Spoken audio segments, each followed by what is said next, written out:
Assalamualaikum warahmatullahi wabarakatuh. Selamat malam semuanya. Saya Fauzan di sini akan menjelaskan tentang penelitian eksperimen. Oke, langsung saja ke pengertiannya. Jadi, metode penelitian secara eksperimen biasanya diterapkan dalam satu penelitian yang sifatnya kuantitatif secara laboratoris. Nah, jadi di sini maksudnya adalah laboratoris itu ada yang menyangkut segala hal tentang eksperimen praktikum, biasanya praktikum tapi lebih ke sains. Ya, bisa dikatakan penelitian ini lebih tertuju ke paradigma positivistik yang memang awalnya diterapkan untuk hard science. Nah, jadi dari penjelasan di atas tadi ada dua teori yang berbeda yang mengemukakan pengertian tentang metode penelitian eksperimen. Yang pertama menurut Borg and Gore, yaitu penelitian yang memang paling cocok dalam hal aspek keilmiahan karena kontrol yang sangat ketat terhadap variabel yang awalnya memang tidak sesuai dengan eksperimen. Selanjutnya menurut Emory, yaitu bentuk metode investigasi untuk menentukan hubungan antar variabel dan juga apa saja variabelnya. Oke, jadi tujuan awalnya metode penelitian eksperimen ini dibuat yaitu meneliti sejauh manakah pengaruh dari suatu perlakuan terhadap dua atau lebih kelompok secara berbeda. Jadi istilahnya sasaran atau objek penelitiannya ada beberapa kelompok, tentunya perlakuannya juga berbeda-beda. Nah, lalu untuk karakteristiknya sendiri, nah ini karakteristiknya ada 3. Namun dari ketiga karakteristik ini ada salah satu karakteristik yang memang paling membuat metode penelitian eksperimen ini beda dengan metode lain. Nah, jadi yang pertama, metode ini digunakan meneliti pengaruh perlakuan terhadap dampaknya dalam kondisi yang terkendali. Kedua, rancangan penelitian menggunakan pengujian hipotesis yang terkontrol dan juga paling ketat dari semua jenis penelitian manapun. Yang ketiga, metode ini termasuk satu-satunya yang dianggap paling efektif untuk menguji hubungan sebab akibat yang ya setidaknya memenuhi unsur atau aspek untuk validitasnya. Dari 3 karakteristik di atas yang membuat penelitian eksperimen berbeda dengan metode penelitian lainnya, yaitu ada 4. Adanya proses perbandingan, lalu pengaruh variabel bebas yang manipulatif, lalu satu variabel atau lebih bisa dimanipulasi secara bebas sesuai kehendak dari si penelitinya, dan semua variabel lain bisa dikontrol, ya tidak termasuk variabel bebas. Lalu untuk penelitian eksperimennya sendiri ada 3 jenis, yaitu ada pra-eksperimental, lalu eksperimen sebenarnya, dan juga eksperimen semu.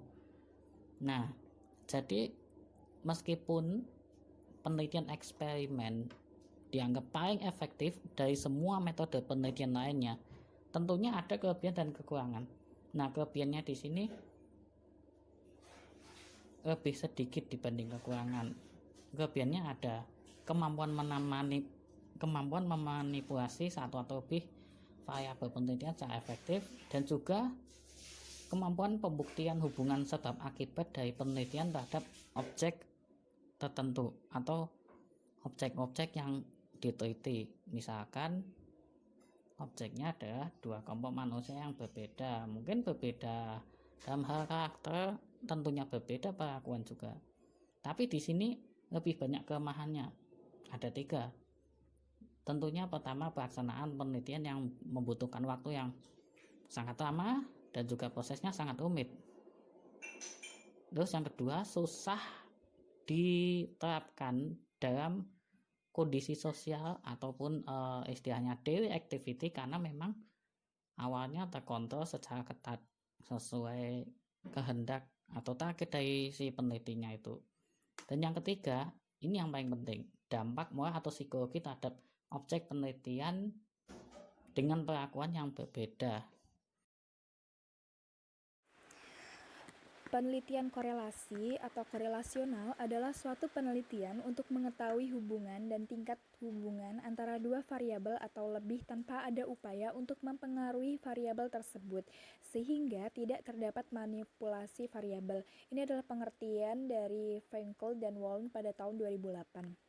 Nah, selanjutnya ada karakteristik penelitian korelasi. Yang pertama, penelitian korelasi tepat jika variabel kompleks dan peneliti tidak mungkin melakukan manipulasi dan mengontrol variabel seperti dalam penelitian eksperimen. Yang kedua, memungkinkan variabel diukur secara intensif dalam setting lingkungan yang nyata. Yang ketiga, memungkinkan peneliti mendapatkan derajat asosiasi yang signifikan.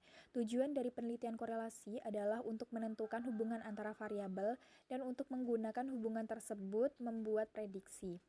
Biasanya menyelidiki sejumlah variabel yang berhubungan dengan suatu variabel yang mayor, seperti hasil belajar yang variabelnya nyata, tidak mempunyai hubungan yang tinggi dieliminasi dari perhatian selanjutnya.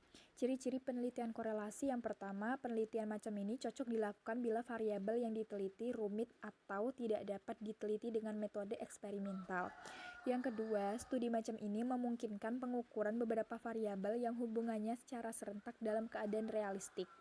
Yang ketiga, output dari penelitian ini adalah taraf atau tinggi rendahnya saling hubungan dan bukan data atau tidak adanya saling hubungan tersebut. Yang keempat, dapat digunakan untuk meramalkan variabel tertentu berdasarkan variabel bebas. Nah, ada beberapa macam jenisnya, yaitu yang pertama penelitian hubungan, penelitian prediksi, dan korelasi multivariat.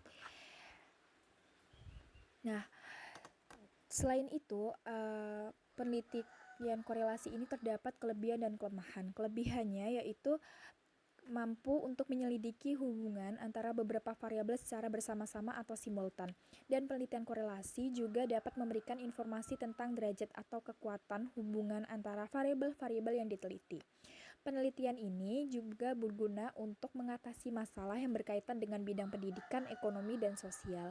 Dengan penelitian ini juga dapat memungkinkan untuk menyelidiki beberapa variabel untuk diselidiki secara intensif.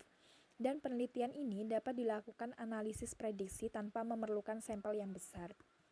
Kemudian ada kelemahannya, yaitu hasilnya itu cuma mengidentifikasi apa sejalan dengan apa.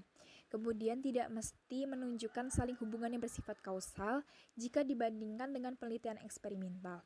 Penelitian korelasi itu kurang tertib atau kurang ketat karena kurang melakukan kontrol terhadap variabel-variabel bebas. Pola saling hubungan itu sering tak menentu dan kabur, sering merangsang penggunaannya sebagai macam shotgun approach, yaitu memasukkan berbagai data tanpa pilih-pilih dan menggunakan setiap interpretasi yang berguna atau bermakna.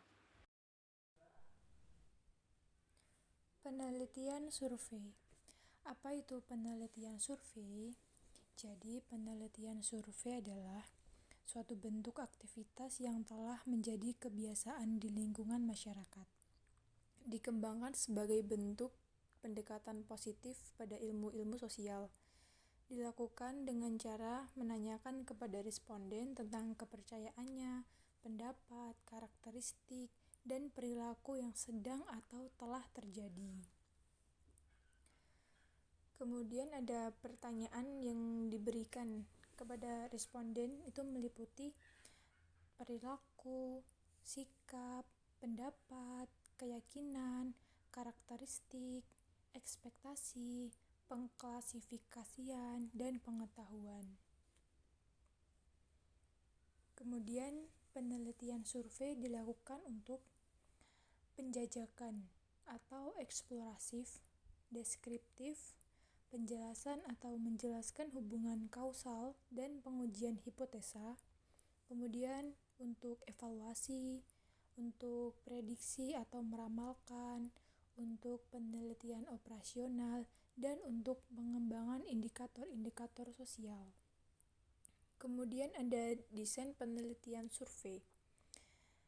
Bentuk dasar pada penelitian survei yaitu desain pembagian silang, studi kecenderungan, panel studi dan sosiometrik, dan desain konstekstual. Ada 3 desain. Yang pertama itu ada penelitian survei lintas silang. yaitu memiliki tujuan untuk mengumpulkan data tentang sikap, pendapat, atau keyakinan saat ini. Penelitian ini dilakukan pada satu waktu. Yang kedua ada longitudinal. Longitudinal ini untuk mempelajari perubahan dalam populasi dengan melibatkan prosedur survei untuk mengumpulkan data tentang tren dengan populasi yang sama. Jadi, dalam desain ini peserta bisa jadi orang yang sama atau berbeda. Yang terakhir ada desain panel. Peneliti hanya melaporkan statistik deskriptif tentang seluruh populasi. Populasi di mana sekelompok individu memiliki satu karakteristik yang membedakannya dari kelompok. Kemudian ada unsur-unsur penelitian survei. Penelitian survei itu terdiri dari 2 tahap. Yang pertama ada teorisasi dan yang kedua ada empirisasi. Kalau yang teorisasi itu membutuhkan pemahaman tentang konsep, proposisi, dan teori. Kalau yang empirisasi itu membutuhkan pemahaman pengetahuan tentang variabel, hipotesa, dan definisi operasional. Kemudian langkah-langkah pelaksanaan survei. Yang pertama itu menggunakan pendekatan deduktif. Yang kedua itu peneliti membangun sebuah instrumen dan pertanyaan survei untuk mengukur variabel. Yang ketiga, peneliti menyusun konsep dan mengoperasionalkan variabel-variabel suatu pertanyaan. Terus yang keempat ada penelitian saat mempersiapkan kuesioner. Jadi sebelum melakukan penelitian survei itu dipersiapkan kuesionernya. Kemudian yang kelima ada peneliti siap untuk mengumpulkan data. Kemudian tahap penyortiran data. Selanjutnya ada menempatkan sampel responden secara tersendiri dan responden menerimanya. Selanjutnya ada peneliti mencatat jawaban responden. Dan yang terakhir ada peneliti mengelola data dan menyiapkannya untuk dilakukan analisis statistik.